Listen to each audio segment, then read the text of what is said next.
ஒரு உலக சாதனை செய்திருக்கிறார்கள். அதற்காக நான் வந்திருக்கிறேன். நம் தமிழ் கலாச்சாரத்தோடு கூடிய என்ன நிகழ்வானாலும் எனக்கு அது மகிழ்ச்சியை தரும். இன்று அரசியலை பொறுத்த மட்டில் ஒரு பெரிய மாற்றத்தை மக்கள் விரும்பி கொண்டிருக்கிறார்கள். ஏனென்றால் அடிப்படையின் மக்களின் தேவைகள் புறக்கணிக்கப்பட்டு வருகிறது. பள்ளிகளில் குழந்தைகள் தாக்கப்படுகிறார்கள். பள்ளிகளில் பாலியல் தொந்தரவுகள் மட்டுமல்ல, ஜாதிய தொந்தரவுகளும் இருக்கிறது. இது இதுவரை தமிழகம் பார்த்திராத ஒன்று.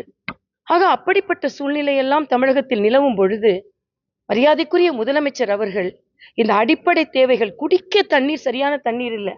உறையூர்ல தண்ணீரில் கலப்படம் இருந்தனால், கழிவுநீர் கலந்ததனால் ஒரே குடும்பத்தை சார்ந்த அந்த பகுதியை சார்ந்த 3 பேர் உயிரிழந்திருக்கிறார்கள்.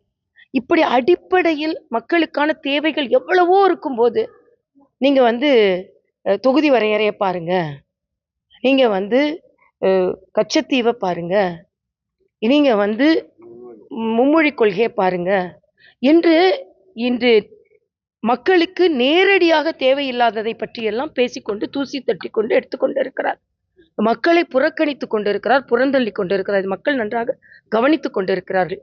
அதனால் இன்று ஒரு மாற்றாக பாரதிய ஜனதா கட்சி கூட்டணி நிச்சயமாக 2026 மக்கள் கூட்டணியாக வெற்றி பெற்று மக்களுக்கு என்னெல்லாம் செய்ய வேண்டுமோ செய்ய முடியும். ஏன்னா இன்னைக்கு ஆளுங்கட்சி கூட்டணியை பார்த்தீங்கன்னா மக்களோடு அதிகமாக விலகி போயிருக்கிறார்கள். சரி, இன்னொரு தம்பி புதுசா கட்சி ஆரம்பித்து அவர்கள் நேரடியாக இல்லாமல் காணொலி மூலமாகத்தான் என்று அவர்கள் நிகழ்ச்சிகளை நடத்த வேண்டி இருக்கிறது. ஆக மக்கள் அரசியல்வாதிகளை காண முடியுமா என்று தரையில் எல்லோரும் பணியாற்றி கொண்டிருக்கும் பொழுது காணொலியில் தான் சில தலைவர்களை பார்க்க முடியும் என்றால் அது எப்படி சரியாக இருக்கும்? அதனால இன்று களத்தில் இறங்கி மக்களுக்காக பணியாற்றி மரியாதைக்குரிய அண்ணன் நயினார் நாகேந்திரன் அவர்கள் தமிழகம் முழுவதும் சுற்றுப்பயணம் செய்து தொண்டர்களை எல்லாம் இன்று தரிசித்து வந்து கொண்டிருக்கிறார்.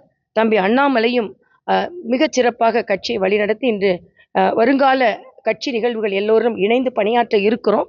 அதனால இன்றைய காலகட்டத்தில் மக்களின் நம்பிக்கைக்கு நட்சத்திரமாக இருப்பது பாரதிய ஜனதா கட்சி கூட்டணி தான். அதே மாதிரி அனைத்து இந்திய அண்ணா திராவிட முன்னேற்ற கழகத்தோடு கூடிய கூட்டணி நிச்சயமாக வெற்றி பெறும். நான் அதனால்தான் சொன்னேன், குளத்தில் தாமரை வட்ட இலையோடு மலரும், தமிழகத்தில் தாமரை இரட்டை இலையோடு மலரும் என்று சொல்லியிருக்கிறேன். அதனால ஒரு எல்லோரின் வாழ்வும் மலர வேண்டும் என்றால் தாமரை மலர வேண்டும். அதுதான் எங்களது குறிக்கோளாக இருக்கிறது. பிளே ஸ்டோர் மற்றும் ஆப் ஸ்டோரில் இருந்து பாலிமர் செயலியை QR கோடு மூலம் பதிவிறக்கம் செய்யுங்கள். செய்திகளை உடனுக்குடன் பெறுங்கள்.